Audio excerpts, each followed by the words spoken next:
잘 맞아요. 이 시간에는 벌이나요, 보물이나요 라는 주제를 가지고 함께 주의 말씀을 들어가겠습니다.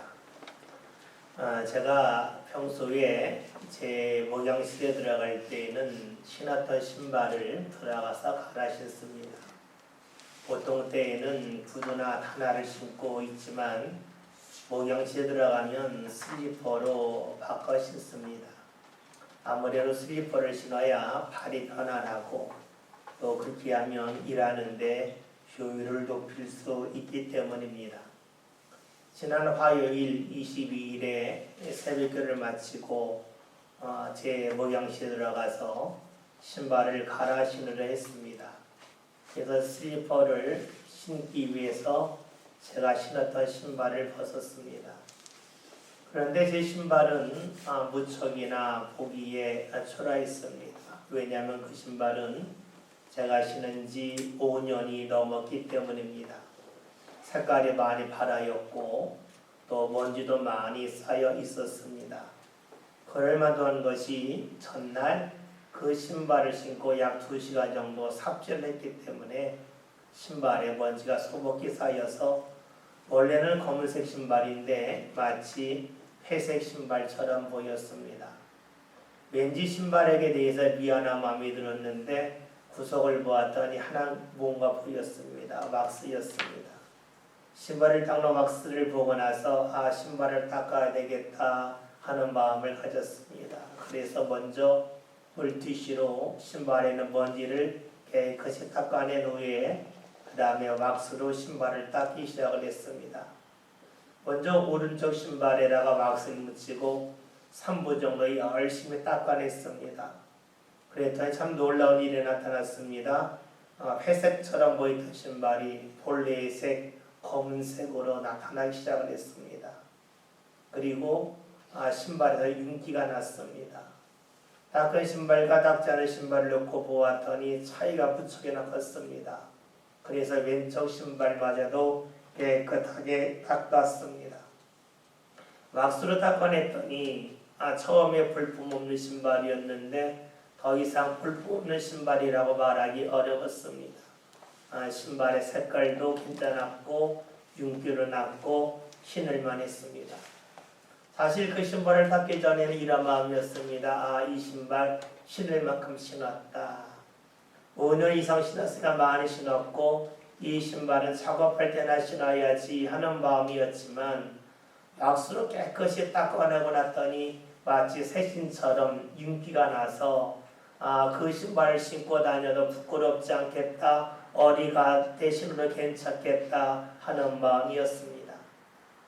신발을 닦기 전에는 저조차도 주인임에도 불구하고 그 신발을 신는 것 별로 내키지 아니하였는데 신발을 닦고 났더니 생각이 아주 달라졌습니다. 당당하게 신을 수 있는 신발이 되었습니다. 신발이 오래되면 색이 바라는 것은 당연합니다. 그리고 여기저기 부르치면서 상처도 나고 또 때로는 보기 흉한 모습이 있기도 합니다. 그러나 왁스를 발랐을 때 달라집니다. 신발과 왁스가 어우러졌을 때에 그 신발은 보기 좋아집니다. 왁스와 신발이 버무려졌을 때에 처음에 제가 가졌던 신발의 생각은 완전히 달라질 수가 있었습니다. 곧 버릴 신발이라고 여겼는데 왁스와 어우러지고 왁스와 버무려졌더니 버릴 신발이 아니라 계속해서 신을 신발로 바뀌고 말았습니다.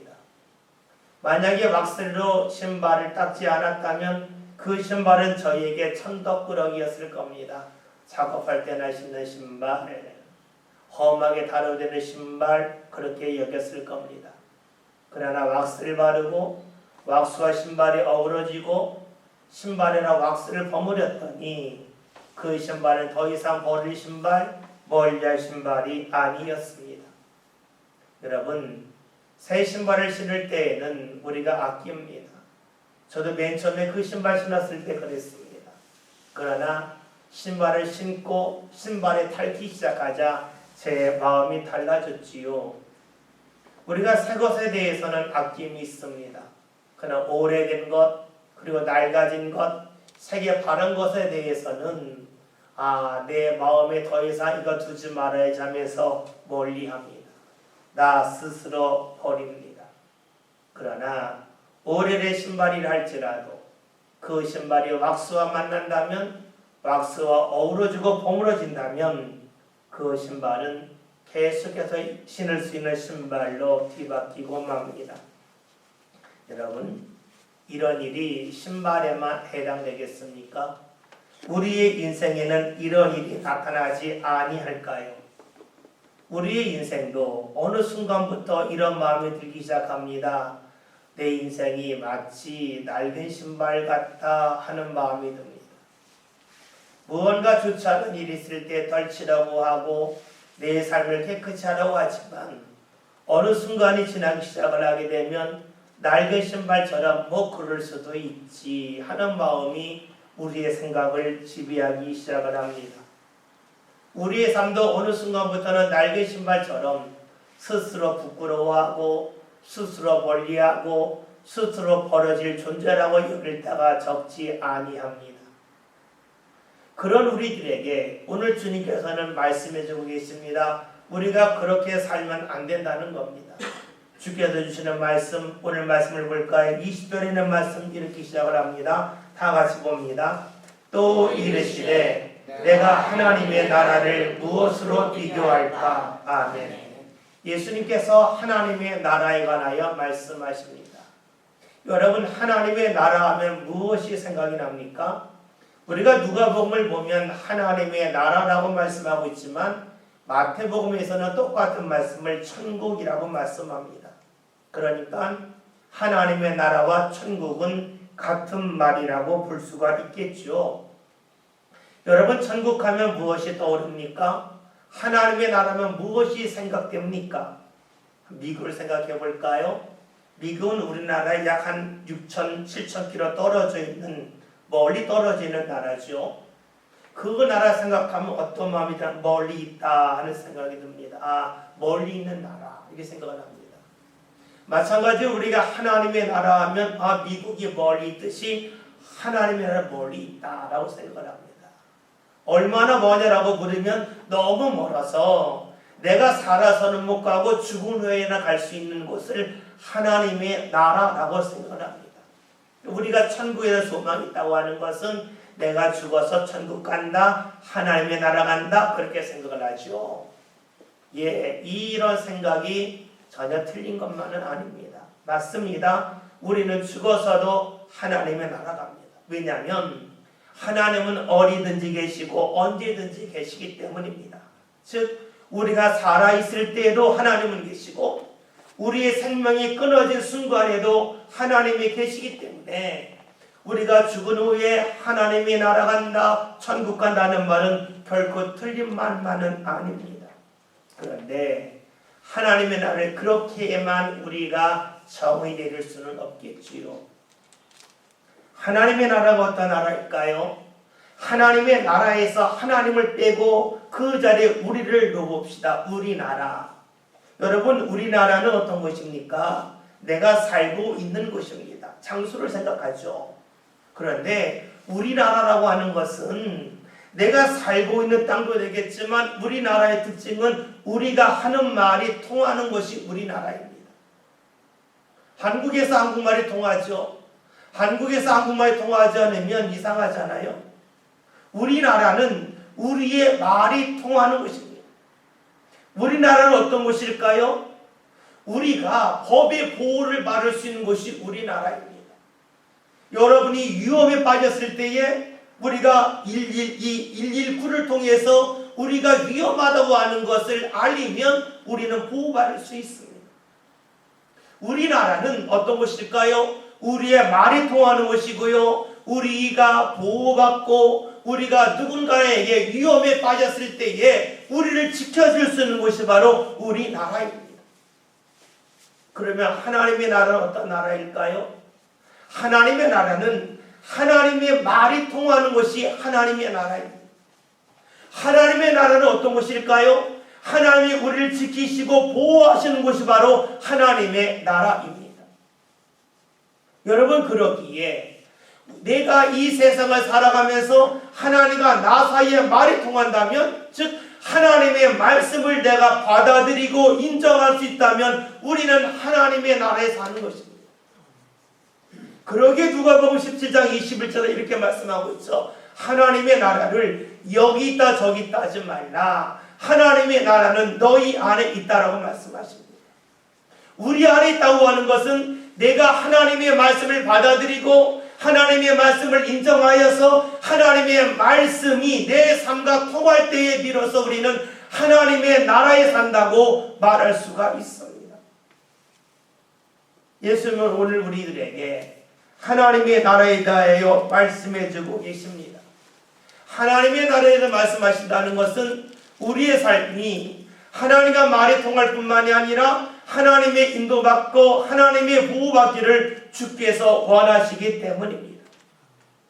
그렇다면 우리가 하나님의 말씀을 지킬 때에, 그래서 하나님의 말씀이 내 삶과 통할 때에 우리가 하나님의 나라에 산다는 것이라면 과연 우리가 어떤 방식으로 하나님의 나라를 경험할 수 있겠습니까? 여러분들은 주일을 맞이하여서 지금 교회에 와서 예비합니다. 왜냐하면 주의 말씀이 있기 때문입니다. 주님께서 안식일을, 주일을 거룩하여 지키라고 하셨기에 우리가 교회에서 예비합니다. 말씀을 지키고 있습니다. 이렇게 말씀을 지키며 살 때에 과연 우리 삶 가운데 하나님의 지키심과 보호하심이 눈에 보입니까? 만약에 우리가 교회에 와서 예배한 후에 내가 하는 일이 형통하기 시작한다면 누구든지 교회에 나올 수 있습니다. 교회 와서 열심히 기도하였더니 자신 앞에 있는 문제가 사라졌다면 누구나 다 기도할 것입니다. 그런데 우리는 그런 일을 의외로 별로 경험하지 못합니다. 그러니까 우리 마음속에서 이런 마음이 들죠. 하나님의 말씀이 통하는 것이 하나님의 나라라고 했는데 내가 말씀을 지켰음에도 불구하고 왜 내 삶 가운데는 하나님의 인도하심, 하나님의 지키심이 잘 나타나지 않습니까? 라고 하는 질문이 자연스럽게 나올 수밖에 없겠지요. 여러분, 왜 우리가 이런 질문을 할까요? 그것은 하나님이 일하시는 방법, 하나님이 역사하시는 방법을 우리가 잘 모르기 때문입니다. 오늘 성경에서는 하나님의 나라에 사는 사람들, 하나님의 말씀을 지키는 가운데 하나님의 인도와 보호를 받는 사람들에게 하나님이 어떻게 역사하시는지에 관하여 예수님께서 비유를 통하여 말씀해주고 계십니다. 말씀 21절을 다 같이 함께 보겠습니다. 말씀을 봅니다. 마치 여자가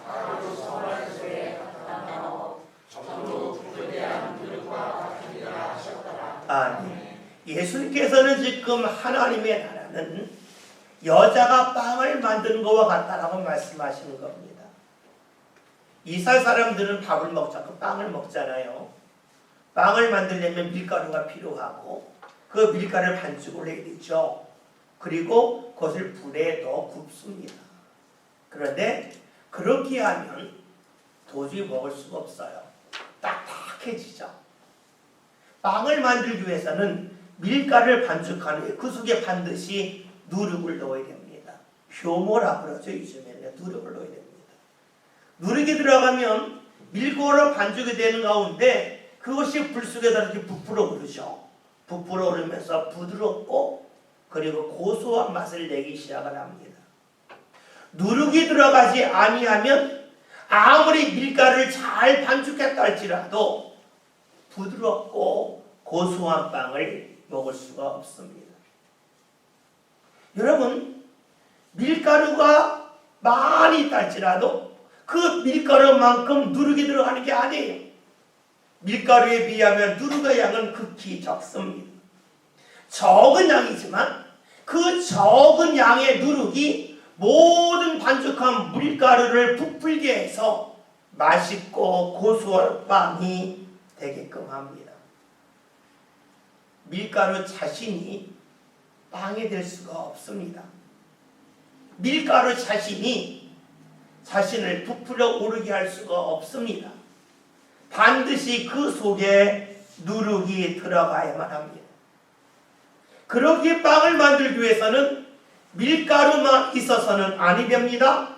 밀가루 자신에다가 누룩이 함께 어우러지고 버무려져야만 빵을 만들 수가 있습니다. 그런데 수많은 사람들은 어떻게 살아가고 있을까요? 자신의 삶을 밀가루처럼 여겨서 밀가루의 양을 확대하는 데 관심이 많습니다. 다른 사람에 비하면 나는 밀가루가 많이 있다는 겁니다. 이 밀가루라는 것은 빵을 만들 때 밀가루가 되겠지만 우리의 삶 가운데는 다른 것으로 바꿔볼 수 있겠죠. 내게 있는 지식을 통해서, 내가 갖고 있는 건강을 통해서, 내게 있는 물질을 통해서 내 삶이 부풀어 오를 것이고 내 삶이 아름답고 맛있는 것을 만들어낼 거라고 생각을 하지요. 예수님은 그런 생각을 갖고 사는 이들이 아니라는 겁니다. 밀가루가 빵이 되는 것은 밀가루 자체의 능력으로 되는 것이 아니요, 밀가루에다가 반드시 누룩이 들어가야만 된다는 것을 말씀하고 계셨지요. 그래서 수많은 사람들은 자신의 힘과 능력으로 내가 가지고 있는 밀가루가 얼마나 양이 많이 있는가, 내가 가지고 있는 밀가루의 질이 얼마나 좋은가를 통해서 내 삶이 아름다운 빵을 만들어내는 복되의 모습으로 뒤바뀔 거라고 생각을 합니다. 그 대표적인 사람이 바로 누가복음 19장에 나오는 삭개오지요. 말씀을 보면 삭개오는 여리고에 사는 사람으로서 그는 세리장이었고 부자였다고 말씀합니다. 즉 그는 물질이 넉넉했습니다. 그 누구보다도 넉넉하게 살았습니다. 그뿐만이 아니요, 그는 세리장이었기 때문에 그 지역에서 권력을 소유한 사람이었습니다. 돈이 있습니다. 권력이 있습니다. 어떤 마음이 들까요? 내가 하는 말을 사람들이 따를 거라 생각하지요.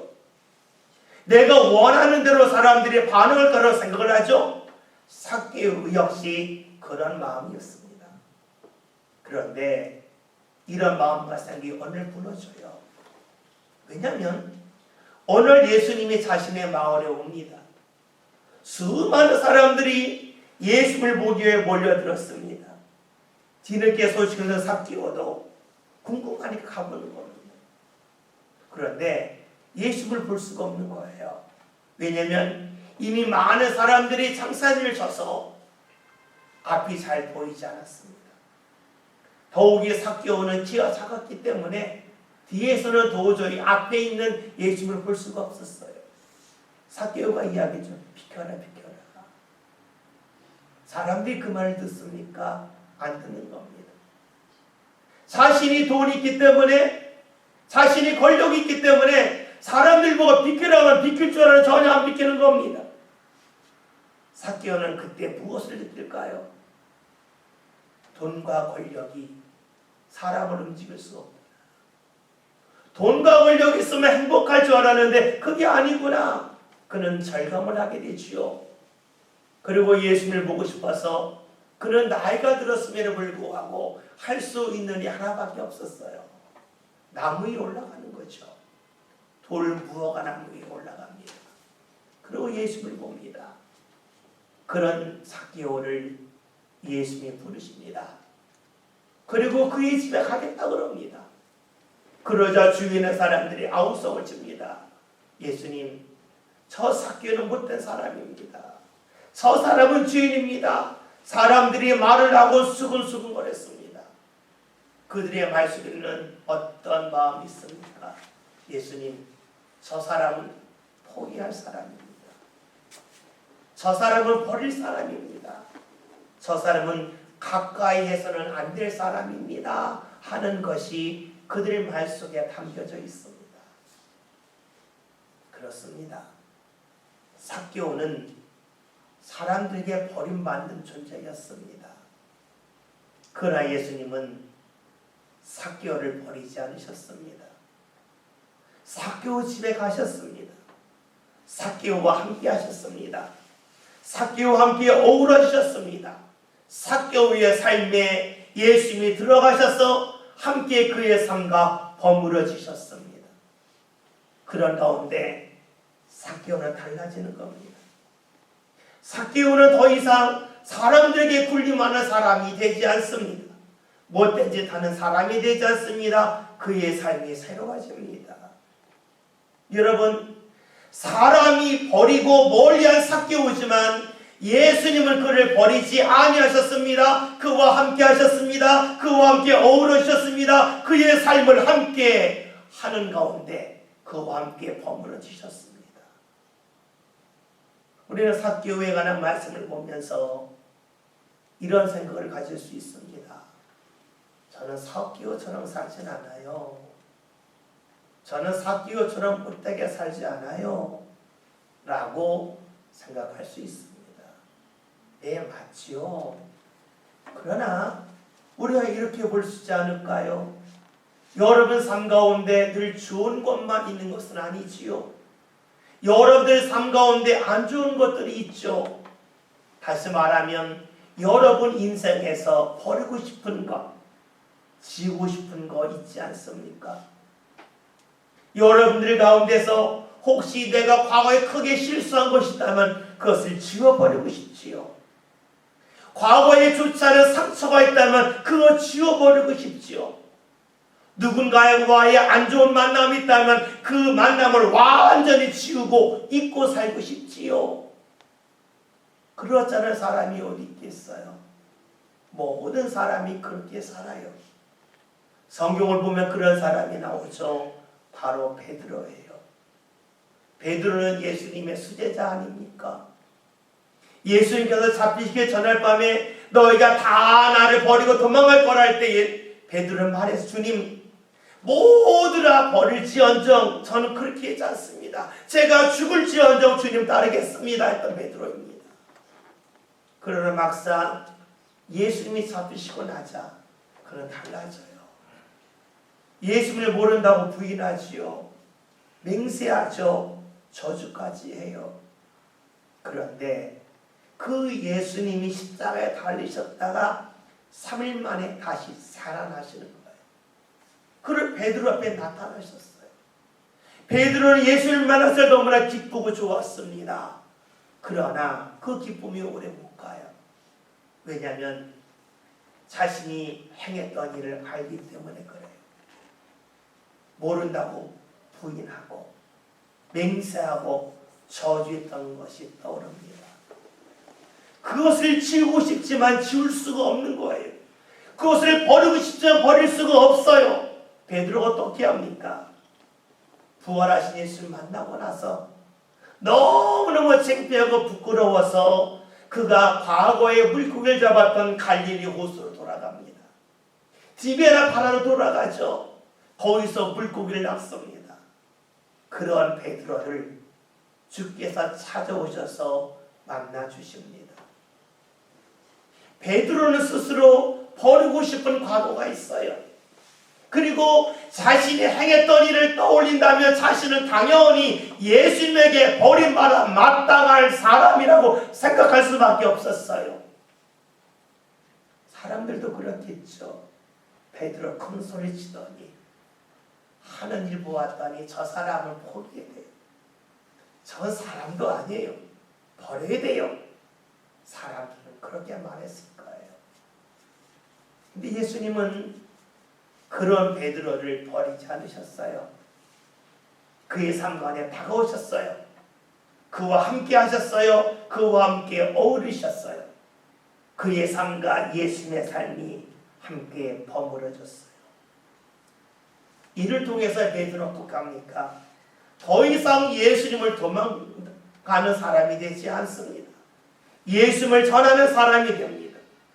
그는 더 이상 사람들 앞에서 과거의 부끄러움으로 인하여 얼굴 붉히고 숨는 사람이 아니라 당당하게 예수 전하는 사람이 됩니다. 여러분, 예수님의 말씀을 다시 한번 생각해 볼까요? 밀가루는 홀로 있으면 밀가루입니다. 그러나 그 밀가루 위에 누룩이 들어가면 만나는 빵이 됩니다. 밀가루 자신이 노력해서 빵이 될 수 없어요. 누룩이 들어감을 통해서 빵이 될 수 있어요. 밀가루 자체는 양식이 되지 못해요. 누룩이 들어감을 통해서 밀가루는 빵이 되고 양식이 됩니다. 여러분 마찬가지예요. 우리의 삶도 누룩이신 예수님이 함께함을 통하여서 우리 삶 가운데 변화가 나타납니다.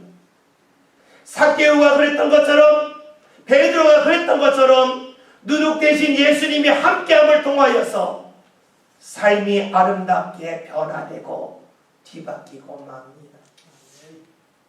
오늘 우리에게 중요한 것이 무엇일까요? 내 가지고는 밀가루일까요? 내가 소유하고 있는 밀가루가 얼마나 많은가? 내 밀가루의 질이 다른 사람의 밀가루의 질보다 얼마나 좋은가? 여기에 관심을 갖는 것이 얼마나 중요하겠습니까? 아니지요.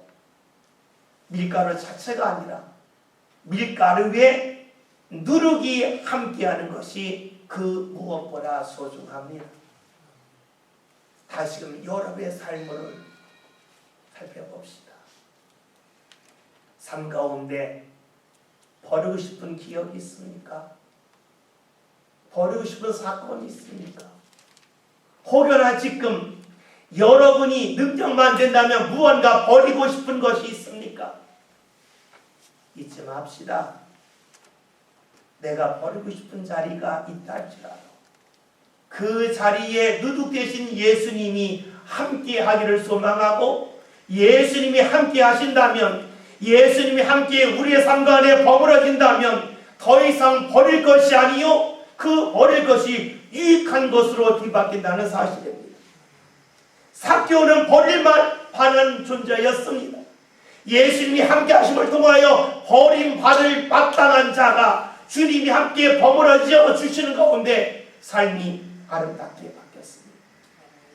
베드로의 삶 가운데는 버리고 싶은 그런 사건이 있습니다. 기억이 있습니다. 과거가 있습니다. 그러나 그런 베드로에게 누룩 대신 예수님이 함께 하시고 예수님이 어우러지시고 예수님 함께 버무러지심을 통하여서 베드로는 새로운 사람으로 뒤바뀌게 됩니다.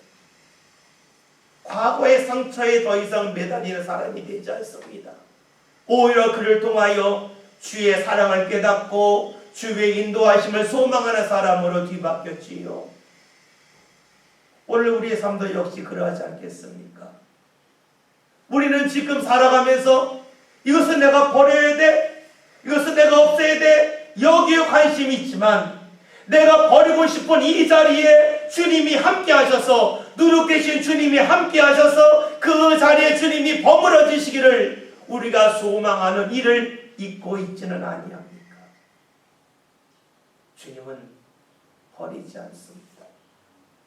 주님은 우리와 함께 하시고 우리의 삶 가운데 함께 버무러지시기를 원하고 계십니다. 제 신발이 오래되었게 낡았습니다. 살게 바랬습니다. 신발이 아무리 노력한다 한들 그 신발은 더 이상 좋아질 수 없습니다. 그러나 그 신발에 왁스를 붙이고 왁스로 닦고 왁스와 어우러지고 버무러지는 가운데 신발이 달라집니다. 우리 인생도 역시 그러하지 않겠습니까?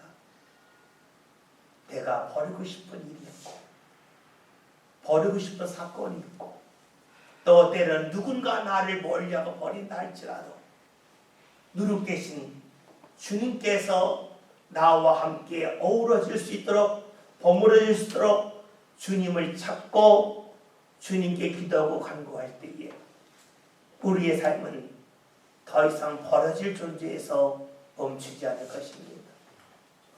과거에 버리고 싶은 그 사건이 내 삶에 더 이상 안 좋은 추억과 기억과 상처로 남지 아니하고 주님께서 이것을 새롭게 바꿔주시는 그 은혜의 역사를 우리는 볼 수밖에 없을 겁니다.